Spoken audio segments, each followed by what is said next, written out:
Olá, boa noite. Boa noite. Estamos aqui com José Souza. Seja bem-vindo. Nós estamos fazendo um trabalho podcast aqui e nós chamamos o senhor para ser entrevistado. Nós queremos que o senhor responda algumas perguntas. E as primeiras perguntas nós vamos fazer ao senhor sobre a sua formação. E nós queremos saber qual é a sua formação acadêmica. Minha formação acadêmica é em filosofia e sociologia, parte na FAI, parte na PUC de São Paulo. Tenho também em psicologia e tenho mais uma formação que eu nunca trato muito dela, que é relacionada à administração. Fiquei pouco tempo na administração. Essa é a minha formação. Sim. Há quanto tempo o senhor atua nessa profissão? De 12 anos, 15 anos. 15 anos. Aqui na Escola do Homero, o senhor tem quanto tempo? Esse é o meu primeiro ano aqui. Eu sempre atuei mais na região, na zona oeste de São Paulo, Pinheiros. E depois como assumi o concurso, em 2 locais eu tinha aprovação, então eu tinha que ir para um, porque não dava para ser onipresente. Então eu vim para um e outra pessoa mandei para outro, e aí quando eu pegasse a vaga, automaticamente o sistema se fecharia. Por isso que eu fiquei pela zona sul de São Paulo. Entendi. O senhor então é a sua primeira vez que você está dando aula para o EJA? Ou? Não, eu já dei aula para o EJA. Com 15 anos eu já dava aula na CEAGESP para as meninas que cuidavam da limpeza, mesmo sendo aluno de ensino médio igual vocês. Eu dava aula, era um grupo de evangélicas que eram terceirizados lá dentro e todas eram analfabetas, então eu comecei a dar aula para elas por conta própria. Depois dei aula também como voluntário numa região do Nordeste e dei aula no EJA em Pinheiros também. Sim. Entendi. Nós queremos agradecer ao senhor, como a gente já falamos aqui, pela sua presença. E a minha primeira pergunta ao senhor é: há uma diferença, esses anos para cá, sobre o ensino do EJA? Sim, uma diferença crucial. Porque logo quando eu comecei a lecionar para o EJA, eu percebi que tinha uma preocupação maior em o aluno sair lendo e escrevendo com dignidade, com precisão total, categoricamente. Depois foi se expandindo para muitas questões que, a meu ver, eu considero secundárias, como, por exemplo, vamos dizer, não é desmerecendo a disciplina, mas eu acho que isso deveria ser uma escolha do aluno, ele estudar, por exemplo, química, física, etc. Deveria ser uma escolha dele, sobretudo quando ele já é adulto e ele já sabe o que ele quer. E no EJA não é assim. Então, às vezes, um aluno que precisa, de fato, ser alfabetizado, porque por inúmeras razões saiu da escola, ele está ouvindo sobre matemática, filosofia, sociologia, e por serem tantos para uma vida adulta, ele acaba não se aprofundando, a meu ver, não é uma opinião da escola, naquilo que é essencial, que seria ler e escrever com dignidade. Então, eu acho que teve uma mudança muito grande nisso, acrescentou-se muita coisa que poderia ser secundário ou somente a escolha do aluno. O aluno escolheria estudar aquilo ou não. E, na sua opinião, qual é a proposta para a educação dos jovens e adultos no Brasil? Qual é a proposta que eu sugeriria? Seria isso? Ou a que tem, etc. Porque a que tem, pela que tem, vocês já viram que eu sou crítico a ela, mas me submeto a ela.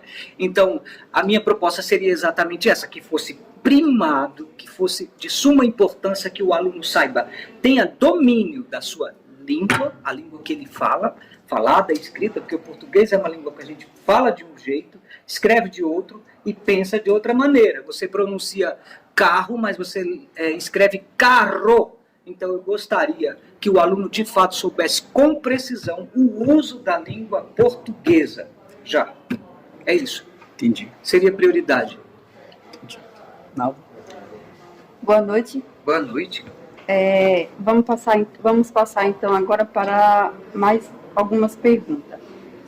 Você, como professor, atua somente na rede municipais ou também em alguma escola particular?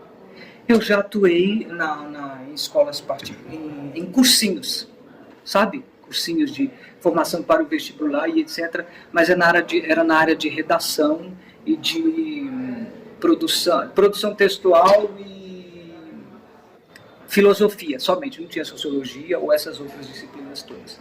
Então, hoje não, hoje só na escola pública, na rede pública. Por que você escolheu ser professora? Olha, eu vou ser sincero, eu acho que foi meio que acidental, porque eu já me descobri professor, não foi? A partir de hoje eu começo a lecionar. Desde muito cedo eu já ensinava. Por exemplo, eu me lembro de aqui, nessa escola teve uma professora chamada Iraneide, eu não sei nem se ela ainda é viva. E essa professora Iraneide, ela tinha um projeto que eu vinha de Pinheiros, nesse projeto, claro que não era de graça, né? Eu vinha por dinheiro. E aí eu tinha que ensinar métricas da literatura de cordel, sabe? Como você faz um poema. Era dentro de um projeto. Então, eu de repente me vi dando aula, não tive tempo de escolher, né? Porque eu fazia teatro, minha parte era teatro e etc. E qual a maior dificuldade que você se depara em sala de aula? Dentro do ensino regular, é algo que vai além da indisciplina. Primeira coisa, se vamos tratar da parte material, vamos ser bem objetivos, as cadeiras não são adequadas mais para esse público. Os recursos não são adequados. Aí, depois de tudo isso, eu acho que o que mais me desencanta é o desrespeito e o desinteresse que há, porque não é só a questão da indisciplina. Vai além, a indisciplina você resolve de alguma maneira, compreendeu? Agora, o desrespeito é muito difícil de lidar com isso. E eu percebo que os alunos, eles estão absolutamente sem foco, sem uma crença que possa ser consistente para eles no que diz respeito ao conhecimento, sabe? Então, o maior problema na sala de aula, a meu ver hoje, sabe por quê? Muito brevemente, se não houver disciplina, não há possibilidade de você adquirir o conhecimento. Se não houver um pensamento centrado no que você precisa, não há possibilidade de você adquirir o conhecimento. Você só está ali para cumprir uma tabela, um protocolo, e não tem sentido. Nós vamos para o próximo bloco, daqui a pouco nós já retornamos. Estamos aqui nesse bloco sobre a educação com o professor José Souza. Sim. Acertei esse nome? Ele é professor formado em filosofia e está aqui presente hoje para falar um pouco sobre essa educação. O senhor falou que houve um pouco de mudança, né, nesses ensinos do tempo para cá. Eu queria que o senhor falasse um pouco sobre a diferença entre o ensino do público e do particular. Veja bem, no caso do ensino público e do particular, tem algo que fica evidente, que são os recursos materiais. E, infelizmente, eu tenho que dar uma leve tapinha, digamos assim, nos pais. Por quê? Porque eu percebo que naquelas classes mais abastadas, o pai tem uma preocupação maior com a educação do filho. Então, mesmo no passado, que eu também não sou tão novo, mas não vou dizer minha idade, sim, mesmo no passado, você via que se uma mãe vinha até a escola, ela questionava o seu filho pelas suas notas. Agora é o contrário. O pai questiona o professor pelas notas do filho. Então, houve uma inversão de valores que não é responsabilidade só da educação. Eu acredito que só poderia haver uma solução se a família voltasse a se preocupar com a educação e que as escolas deixassem de ser um depósito, onde os professores, de certa maneira, são transformados em cuidadores e não professores. Compreendeu? Então, pelo jeito, eu não sou tão progressista assim no que diz respeito à educação, porque eu vi um progresso na área da educação e hoje eu não vejo mais. É lamentável isso. Um professor se submete a vários concursos, a várias provas, etc. Quando ele chega dentro do ensino público, ele encontra tudo desmantelado. Aí não tem, é como um corpo sujo com uma roupa limpa. Não tem sentido. Quais são as principais baixas qualidades na educação no Brasil? Primeiro, uma coisa que é categórica. Você tem que se sentir... O professor, vamos começar pelo professor. Ele tem que se sentir dignamente pago. Acabou. Ele tem que ser bem pago para que ele não tenha que ter uma segunda profissão, entendeu? Para suplementar de alguma maneira a sua renda. Todo trabalhador merece e tem que ter um salário digno. Não é caridade, não é benevolência, é uma obrigação. Muito bem. Posto isso, A segunda coisa seria que houvesse uma conscientização dos pais que eles têm que tomar partido na formação acadêmica ou não, pode ser técnica, pode ser pessoal, dos seus filhos. Entendeu? Então, depois da Revolução Industrial, ou durante o período da Revolução Industrial, as mães e os pais também se afastaram muito dos filhos. E isso é muito difícil de resgatar. A meu ver, não basta mudar o currículo, a base nacional curricular, não basta mudar isso, tem que haver também a participação literal do pai e da mãe, ou do responsável, não importa quem seja, certo? É isso, é o que eu penso. Existe muita diferença entre o ensino público e o particular? Existe uma delas, é o que eu te falei, que é dos recursos do material, e a recursos do material, e a segunda, certamente, é a hora-aula, né? A hora-aula de um professor, se eu não me engano, fica menos de R$15, se eu estou enganado, depois alguém me corrige, fica menos de R$15. Numa escola particular, ultrapassa R$100, ou outras escolas é de R$80, então quando você somar a hora-aula do professor, é óbvio que o professor tem mais dignidade, não é? Ocorre que no particular, os professores, eles também têm que ter o mestrado, não é só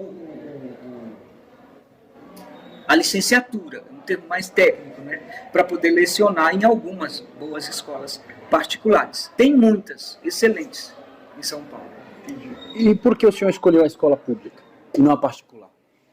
Já que o senhor falou assim que o salário é tão melhor do que a... Eu escolhi a escola pública porque no tempo que eu decidi ficar pela escola pública, eu pensei na estabilidade. Uma vez que eu sou sozinho, então eu queria um emprego estável e algo que eu pudesse desenvolver que não fosse me causar grandes, como é que eu vou dizer, empecilhos. Porque quando eu me tornei professor, não era você escolhia um período, ou era à noite, ou era à tarde, ou era ou de manhã. Hoje, pelo menos um dos meus objetivos é isso, não é trabalhar das 7 até às 10 da noite. Eu não tenho mais interesse nisso. Então, a escola pública tinha essa opção de você ser o que eles chamam de carga reduzida. Entendeu? Você teria 10 aulas, etc. Por que na rede estadual tem tanta falta de professor? Aí é muito fácil de responder. Primeiro que o professor morre, só para lembrar. O professor morre. Segundo, que tem muitos que pedem aposentadoria. E com a pandemia, isso aumentou ainda mais. Porque o Estado criou uma norma agora vai me fugir a memória, de atribuição de aulas, que deixa muito desfavorável o professor que já está na rede. Desfavorece muito o professor que já está na rede. Então, isso causa essa falta de professores, porque o salário não é interessante. Compreendeu? É muito bonito ver lá no Jornal Nacional o professor está ganhando 7 mil. Veja lá o desconto. Veja o desconto. Tem a grandeza. Vá lá ver o desconto. Que não é isso que divulgam. A grande mídia divulga algo que é dito pelos líderes da educação, mas não vai numa escola para saber ver o molerite de um professor para ver como é de fato. Os funcionários públicos, eles pagam na fonte o imposto de renda. E é imperdoável. Paga e pronto. Se não fosse isso, seria mais digno, né? Voltamos. Nós estamos no nosso último bloco e nós queremos perguntar ao senhor, se nós esquecemos aqui de perguntar alguma coisa ao senhor, e quais são as suas últimas palavras? Eu agradeço o convite, fiquei encantado, não imaginei que fosse algo assim tão bacana, né? Eu achei que fosse algo mais informal e eu não recebi previamente, só sei que seria sobre educação, mas é isso.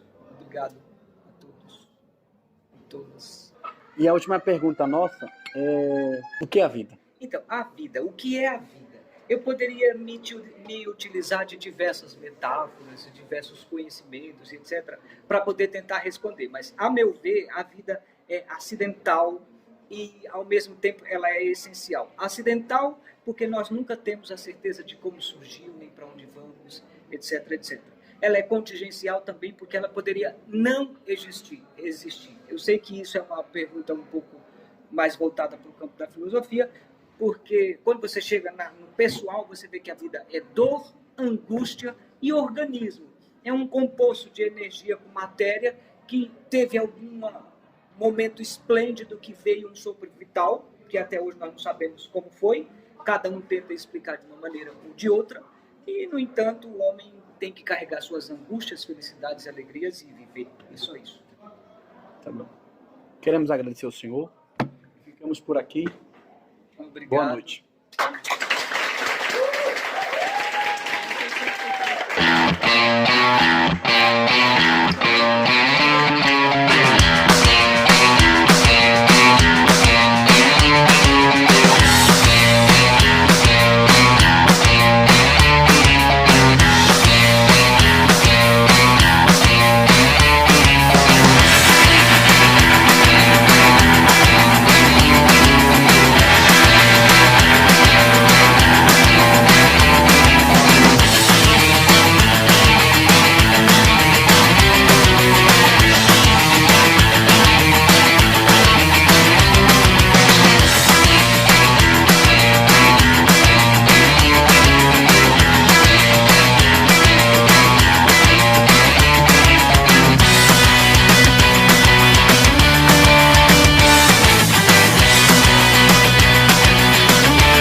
Salário digno não é caridade, não é benevolência, é uma obrigação.